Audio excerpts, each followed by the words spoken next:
Hi, it's Paul from Model Builder International. Don't forget to hit the subscribe button, that's down there. Don't forget to have a look around all the various websites that we've got. Go to the website, use the menus, and you can go through all sorts of different stuff.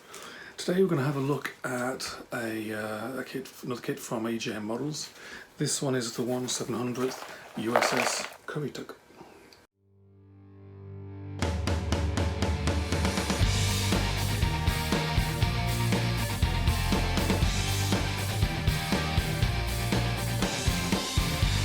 The first thing I'll say is that we have this kit in our online store. There's a link underneath the video.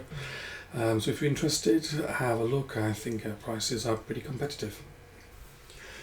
USS Currituck was the first of 4 Currituck class seaplane tenders and was nicknamed the Wild Goose.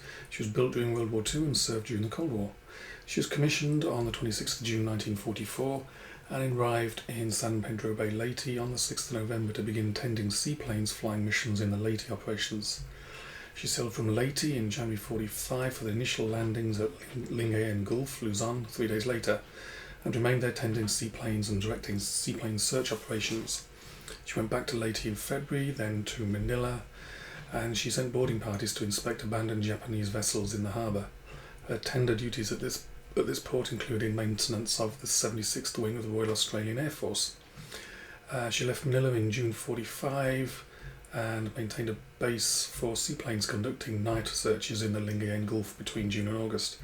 Then back to Manila and then to Okinawa, and she stayed in the Far East in support of the reoccupation of the Chinese mainland, travelling to Korea and various places in China. And then she was back in the United States in December.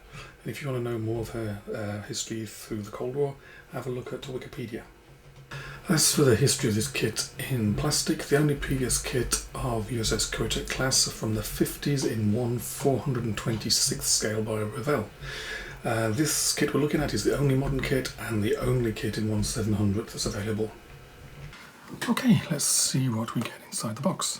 So we start with obviously USS Currituck, number is AV7 by AJM Models, 1/700th scale, made in Poland, number 700-016. Next thing, nothing of. Okay, so let's see what's inside the box. So this is USS Currituck, AV7 by AJM Models, 1/700th, made in Poland. It's obviously a waterline kit. Kit number 700-016, and as it says here, this is USS Currituck as she was in 1944. It's a pretty solid box. It's obviously where the main hull is, and we've got, looks like 3 bags of resin parts. Set of instructions and a photo etch sheet. I have learnt that their photo etch sheets are very thin, so you have to be careful with them, but you end up with some very fine parts. I see there's something else on the back here. Yeah, there's small photo etch frets, some brass wire, and some decals as well. So let's push that at the back, lay that flat. Usually I can slide these out of here. Okay, so there we have the main hull. Pretty solid resin part. See, there's plate detail on the side, portholes, big recessed areas, lines on the deck there and elsewhere on the forecastle. Portholes everywhere. So it looks quite nice. I'm not seeing any holes anywhere. No, unexpected holes, rather, should I say. That all looks very nice, actually. It's nice, very nice cast. There's nothing up with that lot.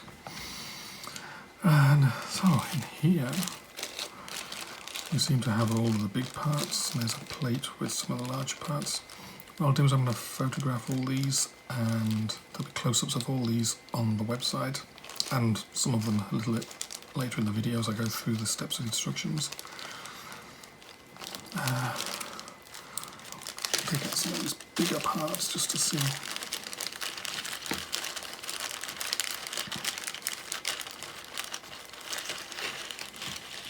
what we're dealing with. There's the like funnel.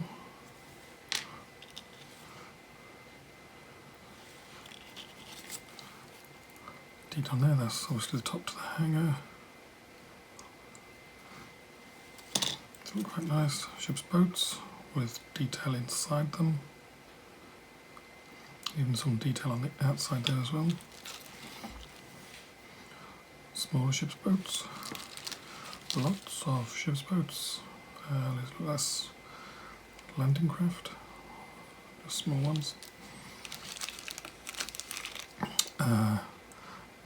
Turrets as well. So in this one, it looks like we have aircraft.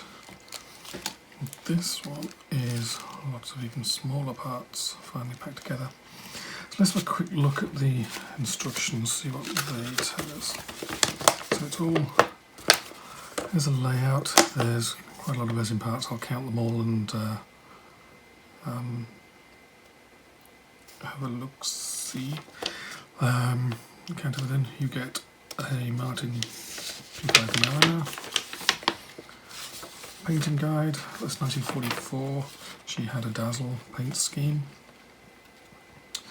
called out in life colour. Paint schemes for kingfisher and seagulls. And then we go through in pretty reasonable steps by the looks of it. I'm not going to go through them right now.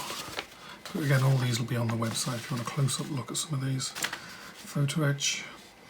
Remember before, all the numbers, if it's a round number, it's a resin part. If it's a square number, it's a photo etch part.